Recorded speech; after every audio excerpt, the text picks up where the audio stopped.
Hey guys, welcome to another Man on Second podcast. Hope you had a great year, great new year, and great holiday season. We have a special and fun one here today with Marlins prospect Zach McCambley. Joe will give a better introduction in just a second, but you guys can catch us live on Man on Second Twitter page and on the Five Reasons Sports YouTube page. Joe, hope you had a good holiday season too, and why don't you give a better introduction of our guest here today? Yeah, Mike, Happy New Year to you. Hope the holidays went well. And yeah, it's going to be exciting. I'm going to introduce Zach McCambley in a second. First, going to talk about, we got this little promo deal we're doing with Dugout Mugs. I have my Marlins mug here, the wooden ones. We just, in the holidays, it's really cool. They got the aluminum bat ones, got a Rays one. I got my Marlins one, going to be ordering that as well. So, yeah, these Dugout Mugs are always fun for any baseball fan. And you could get that deal there. Just go to dugoutmugs.com/man on second. That's man on 2ND and order yours. You want a little, post holiday gift. These are always really good. But yeah, we're very excited to introduce Zach McCambley. And, we're hoping to make Zach our guest at the wrap up 2021. Unfortunately, that didn't come off. But we're really honored to open up the new year with a Marlins prospect, Zach McCambley. Little background: Zach, MLB Pipelines, number 16th prospect with the Marlins, right-handed pitcher, 6'2", 220. Zach, that's cool. I Yeah, love not this, a Zach. skinny You guy. bat left but throw right. We're going to talk about that in a little bit. Third round pick in the 2020 MLB draft. That's the draft that the Marlins drafted. What, 5 or 6? Every one of them was a pitcher. Yep. Advanced curveball out of Coastal Carolina. He's repping his school right there with the hoodie going on. Zach, what are you, second highest pick in Coastal Carolina history? I don't think that information is right, honestly. Okay. I think it's more like the fourth or fifth one. I think there's some Okay. guys, 20 plus years ago that possibly were a little higher, but top five, I think, which is pretty cool. Yeah. Well, Pretty cool that's really thing. cool. But yeah, we're honored to have Zach and Mike. Let's get this thing rolling. Yeah, so Zach, what has your offseason been like? When did you start your throwing program, and can you take us through what an offseason is like for a professional minor leaguer, Yeah. top prospect? Yeah. So once the season ended, I took a trip right up to Pennsylvania here, to see my mom. My mother lives up here in Pennsylvania, and my dad lives in South Carolina. But yeah, so I took a trip up here to see her for a little bit. I took about, I want to say, 6 to 7 weeks off of throwing. And then we just got started up again, probably about maybe 3 weeks ago. Just ramping it back up again, getting it ready. I was down in Florida for a little bit, spent some time in South Carolina with my father, working out at Coastal. Um, but yeah, with me, I'm a little interesting because my family's a little split up, so I tend to go a couple different places during the off season. I have a place down in Jupiter, and I usually work out and train just at the Jupiter complex right there, at Roger Dean. But it's good, yeah. Just working out, lifting, getting all my stuff in. It's a little cold up here to long toss right now, but I have indoor facilities up here that I'm able to use. Fortunately for me, I still talk to my high school baseball coach, so he allows me to come into the facilities and get my work in. So yeah, it's just work every day. Throwing is going good. We're built up to bullpens here in a couple. I think next week we start throwing bullpens, so pretty exciting. Just working on some pitches, getting back to it. It's nice once the season ends. It's kind of annoying because you spend 5 weeks not really doing that much, and you kind of get anxious to get going again. So kind of just bouncing around and getting all my stuff done that way. So Yeah, Zach, that's interesting. I really want people to kind of get to know because pitching's and people don't may not fully realize the rigors of a full minor league or big league season and even college season as well. Just the wear and tear. You're a pitcher, so you need downtime. Yeah, like you said, you're young, you're ambitious, you want to get it going. But how important is that downtime to let the body recover and then to just build up right? It'd probably be easy to just want to get on the mound. I think when people think when you start throwing, you get on the mound, you're like throwing 100 all of a sudden. You got to kind of gradually build to that. So just kind of take us through the mindset and the importance of using the off season. Do you do a lot of weight training and so forth to yeah, get yourself ready? yeah. It's super tough. I'm not gonna lie. This was my first full season. It was pretty long. I know next season will be even longer. I'm pretty sure we play like 20 extra games this season coming up. But yeah, it's really long, and that rest is really important, especially for me. I know everybody's different, but just for me, coming from a college season and going right to a pro season, it's a little different. There's double the games. You're playing more. You're playing more every day as opposed to just playing on the weekend. So, the games from Tuesday to Sunday, even though I'm a pitcher, a lot of people don't realize that, the pitcher's got to do a lot of stuff leading up to your next start, or even if you're going to the bullpen. So, there's a lot of stuff that goes into each game, even if you're not playing. So that rest is really important. I felt that it was necessary for me to take, a bunch of time off.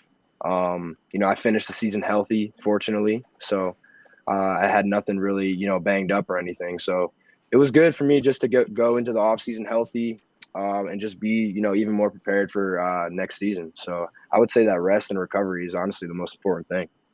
Yeah, just for some clarity, people may wonder, the minor league seasons moving forward. We know what's going on at the big league level, but the minor league players are getting ready to get it going in a few weeks. Zach and the rest of the minor leaguers are going to get down here. So, he is definitely building up for what we hope is a very exciting season. And talk about that. Like you said, we in Florida, the kids down here can play all year round. They just go outside, like I said, and throw. But being up in the north in the cold and, being a player that came up that way, just kind of the different challenges that you have to do and how you kind of improvise and what you kind of do to get yourself ready. Yeah. Well, honestly, the best way I improvised was moving down to Florida. That was like the best way that I was able to, get around some of the things of the cold. But growing up in the cold, you kind of get used to it. I remember back in high school, I never really used to do much, before I threw just a couple arm circles. I didn't even have any bands or anything, some long toss and then just go. And I think that was part of the reason I wanted to kind of get down south. I went to school at Coastal, and that's in Carolina. So, kind of just learning, all the stuff that you have to do before you throw. I didn't have any of that up here up north. There's no snow on the ground or anything right now, so that's nice. But that wind chill is still really cold, so it's definitely tougher for the northern kids and northern guys to get their stuff done. But like they say, if you want to get it done, you'll get it done any way possible. So I just find different facilities to throw at here, and I have a gym right by my house that I'm able to go to. But I would definitely say that going down south for me was definitely one of the bigger moves that I made, because it was definitely more important for my career. Yeah. So into the draft, and your name was being thrown around, and the scouts were scouting you. Your curveball was considered to be one of the best in the 2020 draft. We're curious, and we love the breakdowns of this stuff on the podcast. How has that pitch advanced for you throughout your career in college and to now in your first couple seasons of minor league baseball? And where exactly did you learn to get your pitch, to get that curveball so good? Right. So I wasn't allowed to throw a curveball until I got to the big field. My dad was always like, you're not allowed to throw a curveball in Little League, which is fine. I understand. I probably would do the same thing with my kid as well.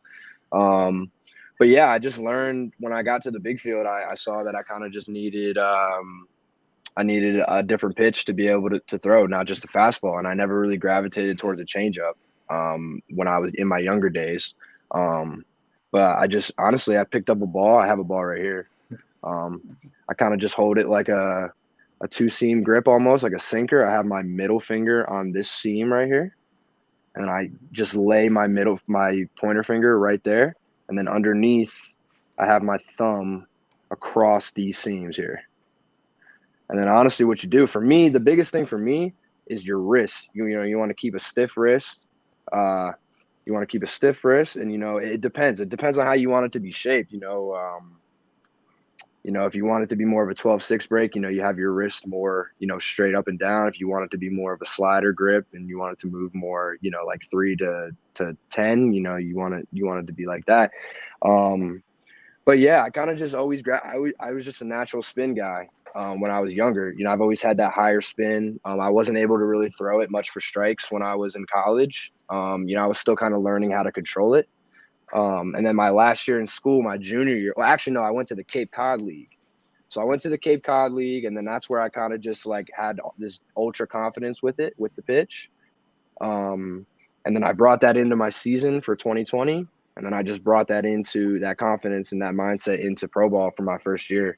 And then I was able to command it better. So for me, the biggest thing is just, throwing it for a strike when I can, throwing it as a put away pitch when I can. It really just depends on the situation, obviously. But being able to command that pitch definitely, took me to a different level, I would say. Did you have like pitching coaches when you were in high school, or did you have anyone you worked one-on-one with? I know a lot of the players down that are in Florida, for instance, they had former big leaguers as hitting coaches when they're 7 to 10 years old. How about you when in your pitching development? Yeah, so I never had a specific pitching coach until I got to college. I kind of just ran with that grip when I was like 13, 14, and I kind of just kept going with that grip ever since. I haven't changed it.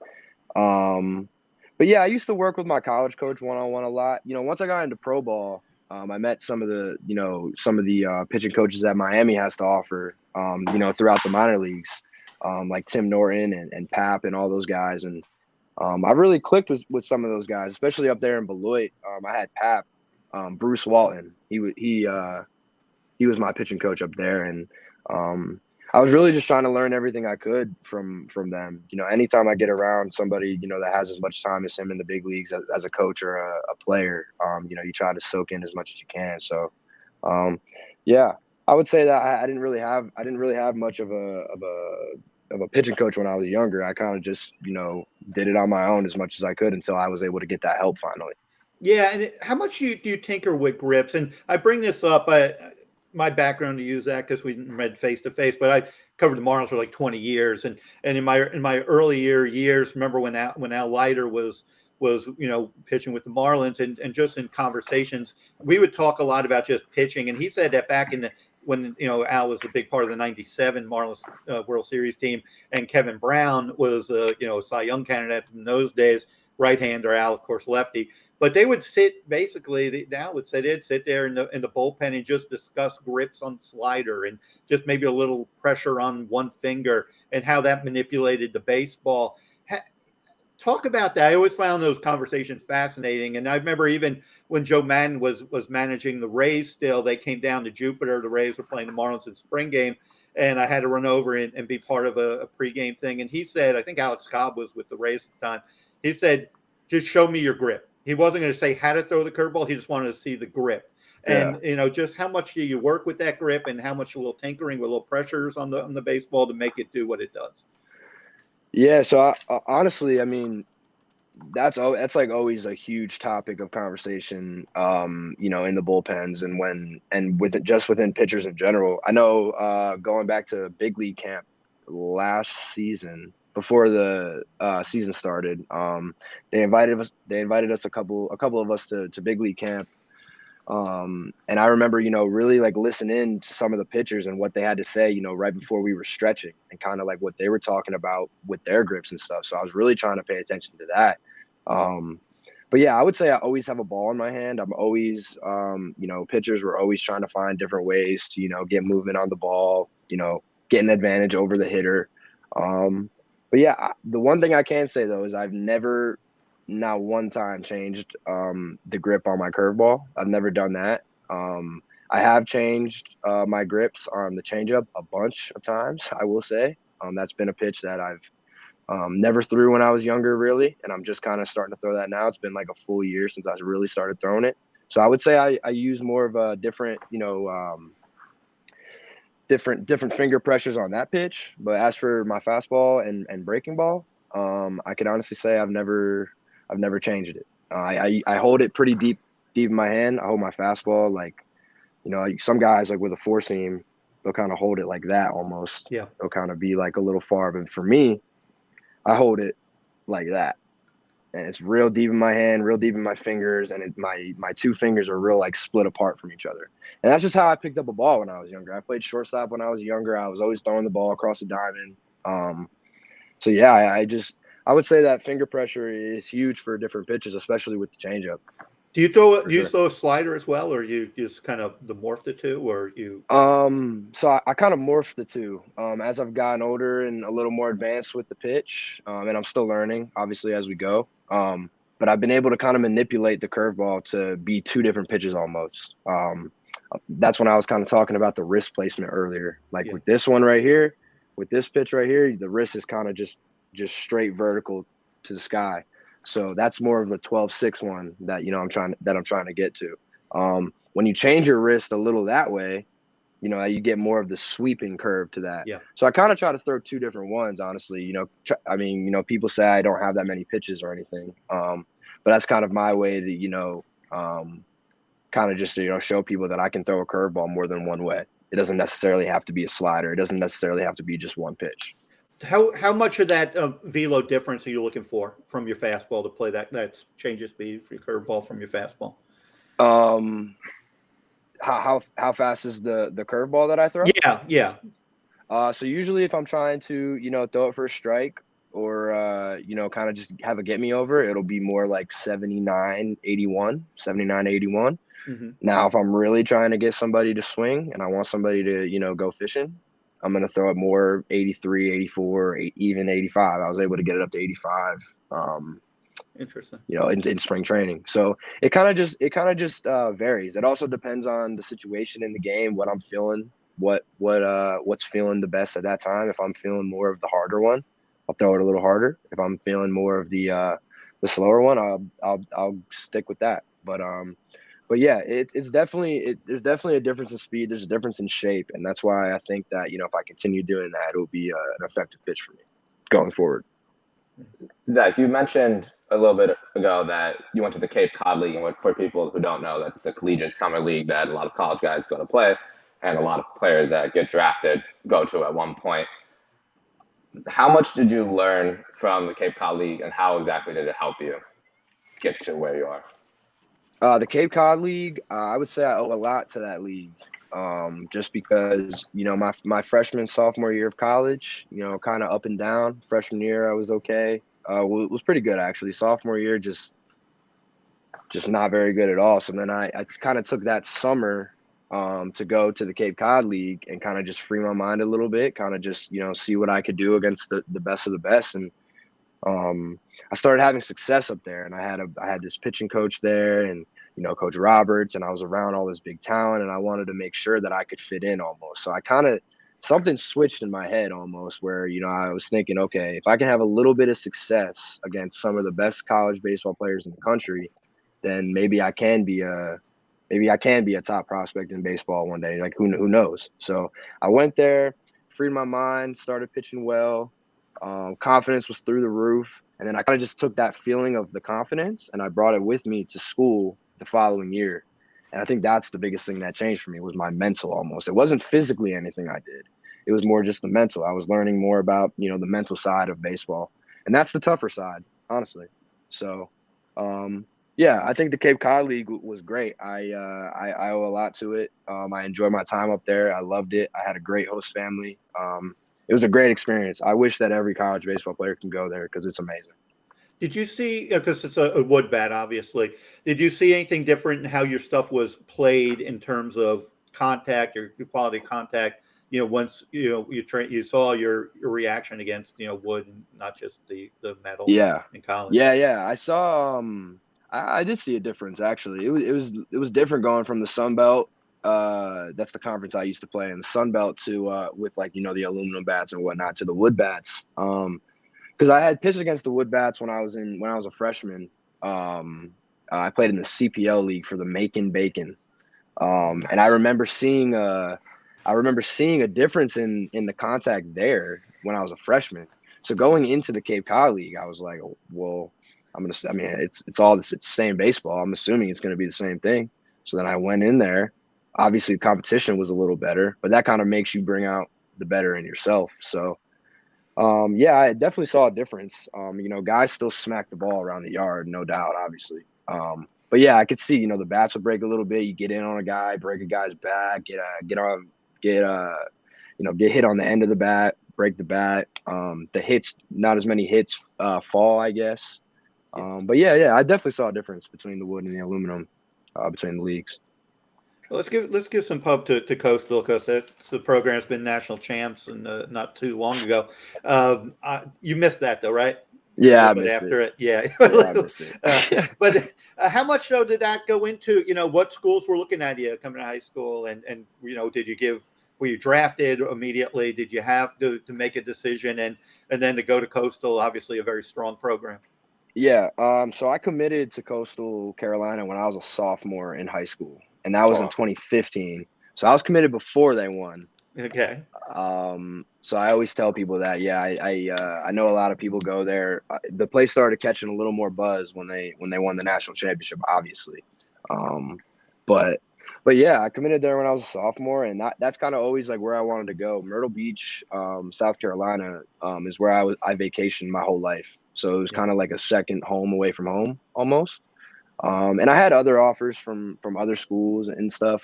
Not too many. I kind of already knew where I wanted to go. I knew Coastal was the place I wanted to be, especially because when I was in 8th grade, I took a visit to Coastal, just like a non-baseball visit. I just wanted to go there just to see the school and see what was good with it. And I fell in love pretty quick, honestly. So I didn't really I was pretty much tunnel vision. I'm going to go to Coastal. I don't feel like I'm going to be drafted out of high school, so I'm going to go to Coastal, and my goal is to get out of there and help. I was going to try to help them win a national championship. It didn't happen. 2020, COVID, screwed up. We only played 4 weeks of the season. Maybe we had a chance. Who knows? We'll never know. But yeah, it was good. Coastal was great to me. They took me in with open arms. Gave me a nice scholarship, and yeah, I'm forever in debt to them for sure. No doubt about that. I'd like to hear about like the adjustments from like being in college, playing college ball, to going to you started off in high A, and then made the jump to double A. So what is that? You explained a bit earlier the adjustments from college to pros, but what about just jumping levels, high A to double A? Like how big of a difference is Yeah, that? yeah, it was a little different, man. I definitely will say. In Beloit, this was before the new stadium was built, so we were Mhm. playing in the old stadium, and the old stadium didn't fit very many people in that at all. So I was playing in front of maybe like 100 people Yeah. every time I pitched, and it wasn't. It almost felt like a Cape Cod feel almost. It didn't really feel like I was in a season. And then when I Hmm. got pushed to Pensacola, um, it was way different. My first game, I was pitching in front of just like thousands of people, and I kind of let it get to me a little bit, honestly, because I went from pitching in front of 100 people for 3 months to just getting on a flight the next day, going to Florida, and then pitching in front of a couple thousand people. So it was a little bit of a culture shock. Um, but I would say the guys up there in Double A have more of like an approach. You don't see guys chasing as much. Hmm. I know high A, it was from what I saw from my personal experience, I know guys maybe didn't know the zone as much as the Double A guys. I know that's pretty cliche. As you move up levels, guys have better approaches, but it really is real. And you saw guys were able to hit off speed a little more. Fun fact: I never gave up a home run ever in my life on a curveball up to that point, and then I got to Double A. And one of my first couple of games, I gave up a home run on a breaking ball. So I knew I was, there. Wake up I knew that, call. I knew yeah, exactly. I knew the competition was okay, different. So that's when I was like, okay, now I need to make adjustments. Now it's more of the mental side of the game. It's not necessarily just about my physical abilities. It's more just about, okay, how can I outsmart the guy in the box? And that's like the biggest difference I saw. Guys are just way better, have more power, hit fastballs more, can spit breaking balls a little better. So yeah, I just saw there was a difference in that. It's all the same game after you get over the fact that you're actually, here. It's just the same game. But yeah, there's a difference for sure, I would say. And yeah, just gonna try and keep improving and building off of all the stuff that I learned from the different levels last year and just take it into this year. I'm Yeah. interested. Go ahead. You keep a couple of times you now mentioned like the mental side of it. How do you work on that and improve that, like not only in season but in the off season? Because I guess every season you're going to face a different level, especially when you're working your way up to the minor league. one step closer to the majors. So how do you adjust to the mental side of it on the fly? Yeah. I think it's just having a routine. It sounds so simple, but having a routine every single day, doing the same thing every day. We know baseball is very, very much. Baseball is routine. It's the same stuff every day. But I think that if you're not prepared and you don't put in the work before you go do the actual physical activity, I think that's where guys fail.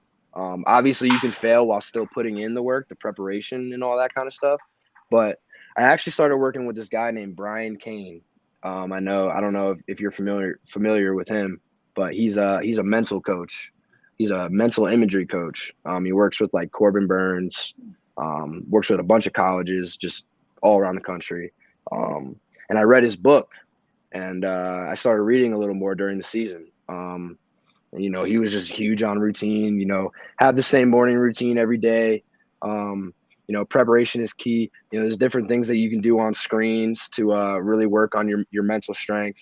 Breathing is another thing, it controls your mental. So it's like a whole bunch of stuff that kind of includes into that. I really never knew about that when I was, coming up through this game. I never knew that once you got to a certain, spot, it's not necessarily just about your physical ability.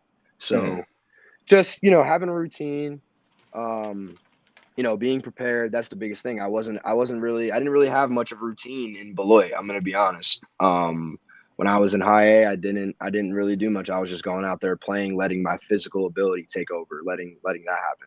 And then once I got moved up, I started, like I said, like we talked about, guys have different approaches. That's when I started working on, okay, I want to do the same thing every day so that nothing changes, and then my mental is the same way every day. So that's kind of just what I mean by that. Obviously, there's a bunch of exercises you can do and stuff, but yeah, just started reading more and just following Brian and just following his lead and seeing where we go from there. That's real interesting, Zach. And you're right. In this sport, all sports are tough, obviously, and they all have their degrees of difficulty. But baseball, the fact that it is every day, and the fact that in this sport you could be the hero one day, the GOAT the next day, that type of stuff, and you need a short memory. But so many of the players that I've talked to through the years, the best ones are the ones who are the same person every day, good or bad. You wouldn't know the next day. You wouldn't know if they had a good or bad day the day before, because they were always able to move forward and not get wrapped up in it. And I remember Joe Borowski one time. He was a closer with the Cubs one year. He was closer for the Marlins one year, and he said that why managers liked him so much. He wasn't the greatest, numbers closer wise. They knew exactly what they're going to get every day from him, and he wasn't a 2 good ones, 3 bad ones. He was just as level every day and just let it go. And you're seeing that more and more, especially Double A, and when you go higher up into the bigs, that's going to really be an important part of your maturation to being a big leaguer and how long you remain a big leaguer. Right. Yeah. It's just about being, you said it best. It's just about being even keeled. I've noticed myself in the past just up and down, just following the roller coaster, and then that's just not the way to play this game. Especially if you want to go to the big leagues. So just like you said, man, it's about being the same every single day. It's definitely easier said than done, but it is about being the same every single day. Hey, I want to ask you about the hitting. You played shortstop, you hit lefty. How good of a hitter were you in the day? Man, I was okay. I wasn't anything crazy. I'm not even gonna lie to you. Man. I was a decent high school hitter. There's no way I could have hit at Coastal. Just no chance. We actually took BP last spring training on the field in the cage, like on the field with the turtle around us, kind of. Yeah. And I didn't get one ball out of the cage. I didn't hit anything out of there. So it's been a while since I hit. I know that. You're good. You're good. Oh, am I still in here? Can y'all hear? Yeah, you may have lost us on screen, but look forward. The camera's got you. Oh, my bad. Yeah. All right, cool. Okay. Sorry about that. But yeah, I wasn't much of a good hitter. Yeah, nah, I'm a pitcher. Not gonna lie. Pitcher all the way. I might not have some of the pitcher tendencies that some just full pitchers had, because there's some people out there that straight up just pitched in high school. They didn't even hit in high school, but I hit in high school, so Yeah. I was decent. Not that good, but we'll You try to improve homer? on it. You get any homers? Yeah. I had Okay. one All or right. two homers. I hit a There bunch of you doubles, man. Get on base. Believe it or not, I was the leadoff hitter. Oh wow. go. Okay. There you I go. was You a must have a leadoff strong hitter. I was lineup. skinny once. Yeah, I was skinny. I was skinny and fast at one point in my life, but yeah, now just getting off the mound, man. Just fast off the mound. Yeah. So Zach, I got a question. I don't know how active you are on Twitter, if you have a Twitter, but a lot of Marlins fans love following minor leaguers. It's a big niche of Marlins Twitter, as they call it. Yeah. And we've seen your name thrown around a lot of times. We'll always see highlights of you. But what can you say to Marlins fans who are going to follow your career to eventually reach the majors one day? Like what are they going to get from watching Zach? Yeah, so I think what fans will get for me is just no matter what happens out there, you're always gonna get that effort. I'm always gonna give what I have. I'm always gonna leave what I have all out on that field. I would say that I'm a ultra competitor. I think if you ask any of my coaches, I think they'll tell you the same exact thing. Going to Coastal, they really preach being a blue collar worker, getting your stuff done. And yeah, that's kind of what I've always just kind of prided myself off of, being a blue collar worker, being one of the hardest workers in the room. Um, and yeah, I think that goes far in life, honestly, being respectful to everybody, always showing everybody the utmost respect. But I think they're going to see a bunch of nasty curveballs. I think they're going to see some nasty changeups, and, they're going to see me just pound the zone. And whenever they decide to, have me up there, if that is hopefully with the Marlins, I'm gonna be ready for that moment. And then, hopefully bring more of that winning culture to Miami, just like they're doing right now. So just getting an ultra competitor and a guy that's just gonna leave it on the field every single time, no matter what. That's awesome, buddy. Yeah. Yeah, we were just honored to have you, buddy, and that you took some time.